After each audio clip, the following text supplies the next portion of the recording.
这些脂肪它是一个沉默的器官，它会有自己的荷尔蒙，它会恶化发炎、恶化氧化，然后进一步产生癌症。缺少运动，肌肉会少，那我们身体会需要有更多的胰岛素，然后来调节我们身体中的血糖，这也是不利的。再来，最重要的，摄护腺癌的治疗的主力，而且摄护腺癌为什么比其他的肿瘤治疗成绩好那么多？因为我们有荷尔蒙治疗，可是荷尔蒙治疗会有一些副作用，肌肉也会减少，这些都是我们可以，就是我们现在对于摄护腺癌的成因更进一步的了解，而且其中有相当一部分是我们可以自己在专业的咨询之后可以去改善努力的部分。有一个重点，我相信在座的病友也有人已经是有糖尿病，我绝对不是要你们放弃胰岛素治疗，绝对不是。放弃胰岛素治疗所产生的健康危害跟生命立即的危险，绝对比这个胰岛素在这个整个架构里面所占的角色要大得多。这是两回事，这只是它在我们的研究里面所产生的它所占的一个角色而已。所以你要努力的其实是这部分，不是这部分 ，OK？ 那这个是我相信胰岛，我们等一下会有专业的营养师，那么这些都是我们现在研究出来的抗氧化剂。那它真的是7彩，7种颜色，把它分7类的蔬果，还有不同的抗氧化剂。这些在分子的研究中是有证明它的确对于癌症的生成跟进展占了一定的角色。所以总结的成因，我们可以说摄护腺癌是后天因素跟个人基因长期交互影响而发生，它需要每一个阶段有不同的能力，获得不同的能力，最后才是一个有侵犯性的摄护腺癌。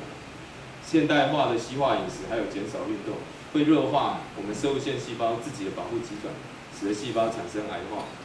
那累积各种不同的基因变化，摄护腺癌才有侵犯跟转移的能力。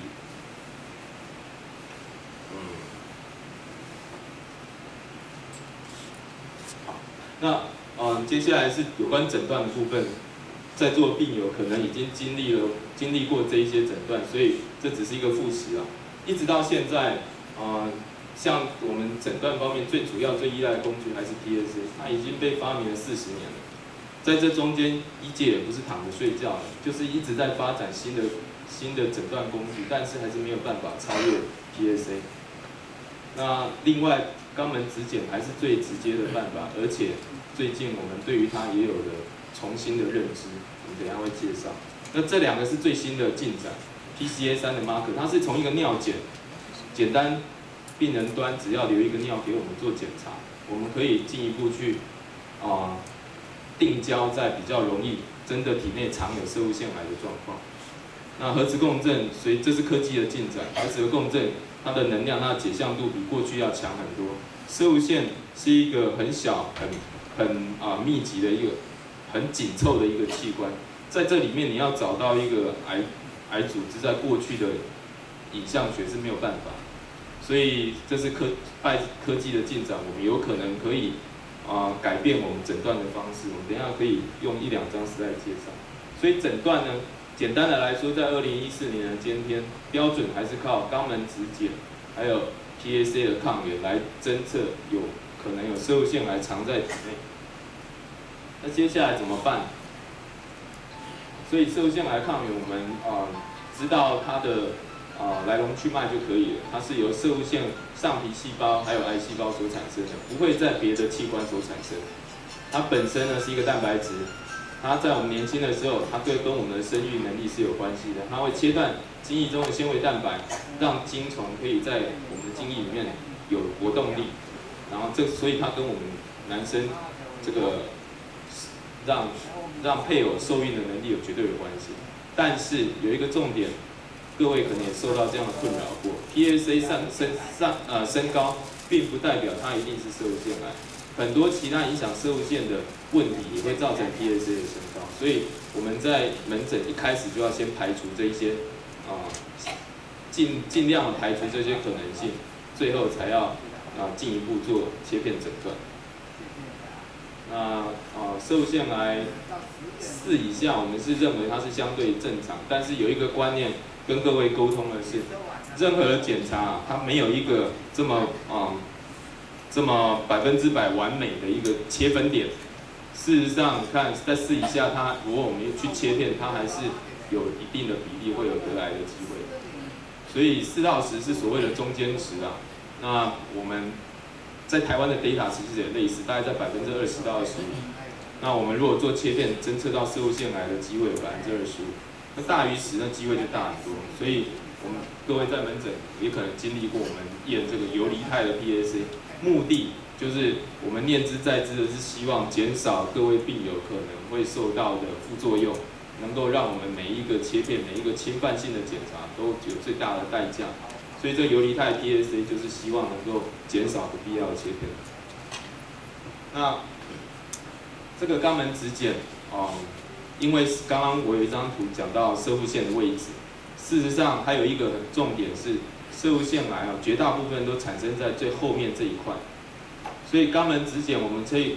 用手指头去触摸到攝護腺整体最后面这一块，使得这个肛门指检从上世纪，我相信从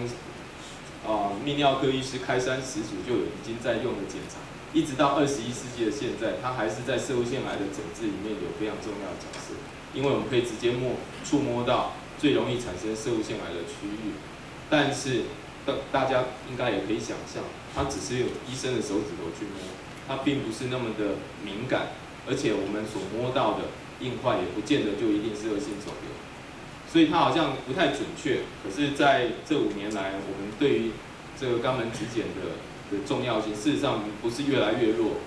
慢慢也有研究发现，其实这一些在临床上最有威胁性的攝護腺癌，他们也很容易在肛门指诊是有异常的。所以我们在门诊还是，尤其是张主任以身作则，都会有癌病的病人都会做这个肛门指检，我们也是尽量做到，所以我们绝对不会是要捉弄各位，每一个检查都有它特别的用意。那接下来在这样的检查有怀疑之后，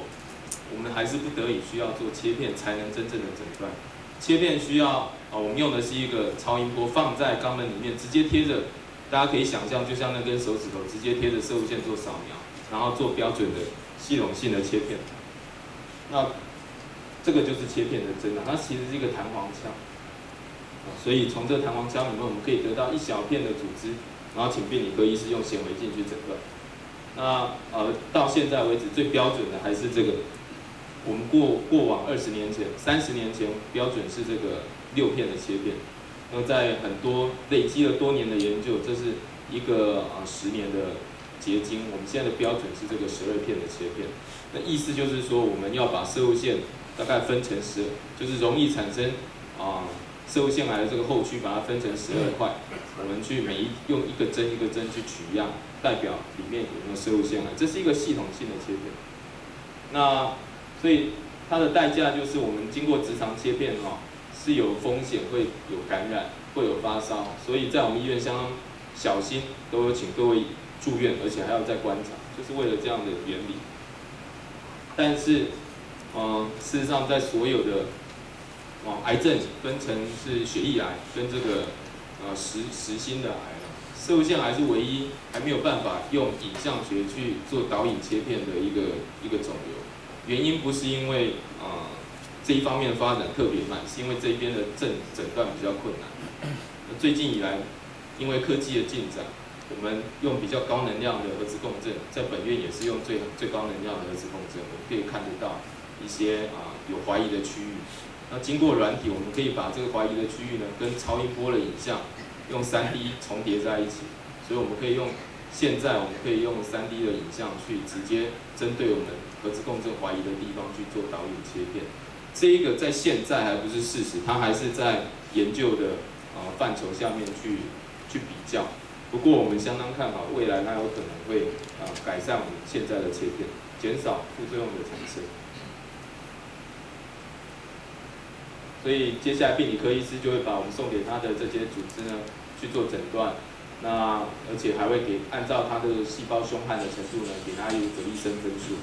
这样子诊断之后，我们就会用影像学去做识别鉴定，大概包括了核磁共振，还有可能会需要做到骨骼扫描。这这样子鉴定之后，然后我们有一定的分类的方法。那这个是我们其实所有的专家都会一直在开会，然后根据现在最新的研究，我们自己的研究、西方的研究，做一些共识。那这个是我们台湾算是最有权威性的共识，国卫院。那张主任本身也是这个共识的主要发展者。那所以我们根据刚刚我们做肛门指诊，我们做 PSA 检查，然后做过刚刚的分期，我们把攝護腺癌都是攝護腺癌，可是每个攝護腺癌威胁度不一样，我们去把它做临床的分析，看它是不是还包在攝護腺里面，看它是不是已经有一点侵犯到攝護腺外面邻近组织，或者是更远的它已经有转移。不同的肿瘤要有不同的治疗，那而且不只是考虑肿瘤本身的威胁性，也要考虑病人本身的条件，给予不同的治疗。譬如说，当肿瘤还局限在攝護腺里面的时候，我们的选择有积极监视，就是暂时还不出手处理它，可是一直看着它有没有轻举妄动，或者是我们可以开刀把它拿掉，或者是做放射治疗。那如果我们发现的时候，攝護腺癌已经偏晚，已经跑到身体其他的地方，像淋巴、像骨头，那我们的治疗就应该是全身性、广泛性的治疗，这是一个大的概念。那所以在攝護腺癌还在局部的，我们的治疗就是局部，希望能够早期的来得及拦截它，做的是根除手术。意思就是说，我们用开放性手术或者是机器人手术，我们把攝護腺本身带着后面的主筋囊，然后再尽量不要伤到括约肌的状况之下，把它拿干净，然后再做重建。那放射治疗在10年的追踪可以提供癌症控制相当的结果，跟手术很接近。那这个是重点，就是我们今天的比较有关联的主题。当疾病在发生的时候，它已经扩散了，那我们的治疗呢，主要就应该是全身性的治疗。在过去其实说来说去就是荷尔蒙治疗，不过这10年的进展相当的快速，有效的化学治疗，那甚至更后线的荷尔蒙治疗以及免疫治疗都已经成为现实可行，甚至健保已经给付更新一代的阿比克隆，这个是12月才给付的。所以我们但是也就是说，在攝護腺癌已经跑到远处的时候，我们治疗的主力可以说就是这个内分泌的控制，拮抗我们身上自己会产生的男性荷尔蒙。那这些都是这个荷尔蒙控制的不同的疗法。我们荷尔蒙是怎么产生的？事实上是受到我们脑子里面有一个叫下视丘的东西，它会控制我们脑子下面的这个脑下垂体，然后分泌荷尔蒙在全身循环，然后刺激我们的睾丸跟我们的肾上腺，分别分泌95%跟5%的男性荷尔蒙。这些男性荷尔蒙会去营养我们的攝護腺细胞，让它执行它该产生的功能。但是如果这个细胞已经癌化了，它就会刺激攝護腺癌细胞的分裂跟进展。所以我们的治疗说来说去，主力还是在这个抑制男性荷尔蒙来着手，而且相当的有效。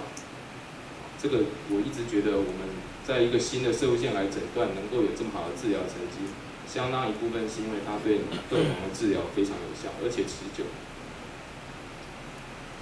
好，所以这就我刚刚说的男性荷尔蒙去除的治疗，我们可以用手术得到这样的效果，这叫釜底抽薪，制造荷尔蒙的器官就是睾丸做切除，或者是用药物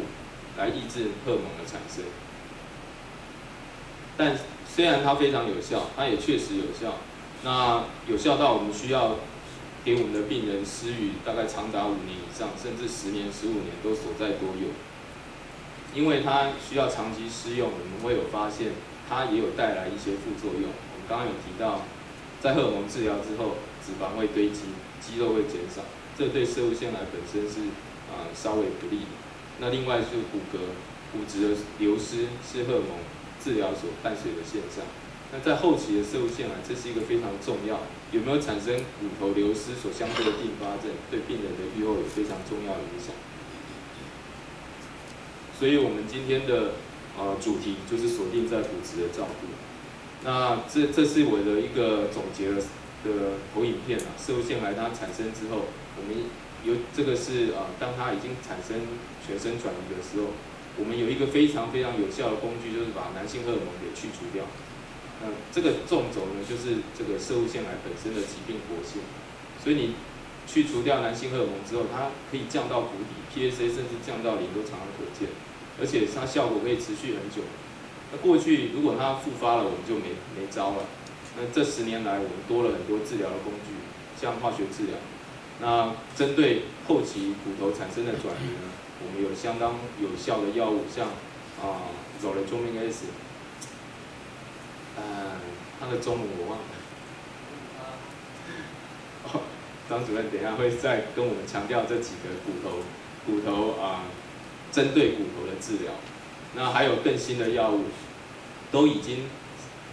不只是在临床试验，已经进入我们临床 practice 当中。所以在2014年，作为摄护腺癌，即使我们对抗的摄护腺癌已经有转移的现象，我们还是比短10年前的病患，我们的机会要好很多。这些都是新出来的治疗。以上就是我的报告。请问有没有什么问题？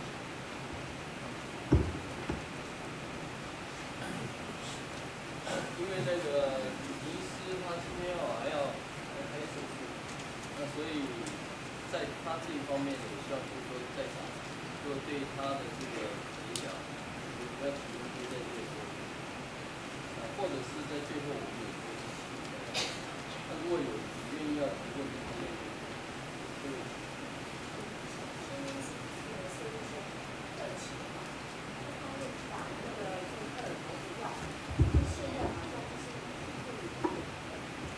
有点积水呀，这种的话，是不是吃这个药也有关系？要打针？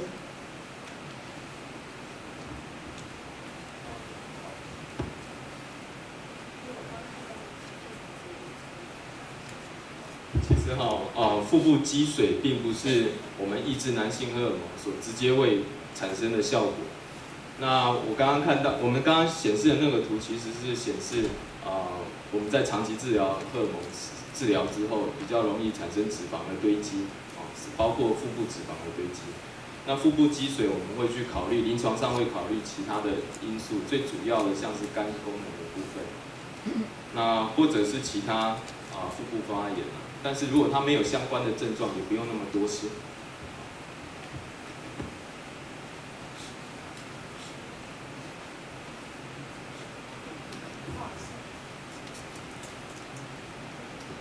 我想因为我老公他那个摄护腺癌嘛，然后就是那个阴茎就是也是纤维化没有办法那个，然后从那个就是腹部下面打一个洞，然后常常容易那个就是感染这样子，就研制那个好像是化疗这样子，然后就变成他的臀部这个地方好像有骨头感染，不知道是要怎么样子的，帮他减缓他的痛苦。这个当然，我觉得这必须个案的考虑了。那只是从我现在有的讯息应该这个摄护腺癌主要是局部阻塞的问题，那导致它必须我们找一个方式让它能够解尿。可能这个其实就是我们为什么要一直想要，即使后面的治疗这么有效，后面的治疗这么推陈出新，一直在产生，我们还是希望能够把摄护腺癌尽早的诊断比较好，因为即使在全身的肿瘤得到控制，局部的摄护腺原位的地方还是有可能没有办法有效的控制，而导致这些其他的并发症，我们需要做耻骨造瘘，而使得后续的治疗变得困难。那至于进一步怎么样解决这样的问题，可能我现在的讯息还不足以比较针对性的回答。那跟这骨头转移有没有关系？我不知道，应该没有直接的关系，因为尿路感染要直接造成骨头感染是非常少见的，除非是一些更少见的感染，像是结核。那这种尿路感染绝大部分是细菌感染，在骨头没有经过手术，本身骨头没有伤口的状况之下是没有直接的关系，可能是转移的关系，机会比较大。这个应该要跟你的医师讨论。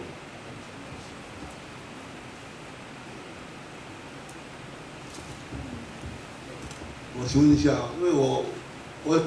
受限的切除了，但是我有脑下垂体肿瘤，然后这个肿瘤啦，我有吃那个以前有吃那个抗生长激素的，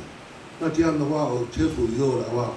现在没有吃了，会影响到整个收线会再复发嘛，就是说癌症会再扩张。你到这个是吗？不太了解，我要了解的是，你的肾线切除是什么样的切除？是因为肾腺癌做的根除性肾线切除。对。但是我原来有脑下垂体肿瘤，然后吃了抗生素。对，我知道这两个之间，这要看看你现在脑下垂体的功能是怎么样的。如果说你现在脑下垂体是所有的脑下垂体功能都偏低哈。那么很可能对你男性荷尔蒙也会受到影响。对。那相对也是一种荷尔蒙的治疗。那么也等于是你虽然是一个局限性的受腺癌，但是你是在接受荷尔蒙治疗。我想这个应该要再去临床上查一下，看你现在男性荷尔蒙是不是偏低。基本上你会不会再复发，是跟你开完刀以后你受腺的级别有关系。我不晓得你自己了不了解自己。现在的 PSA 是怎么样？开刀时候的级别是怎么样？我有0.1了，0.1，但是半年前检查的。哦，那算稳定了，那是。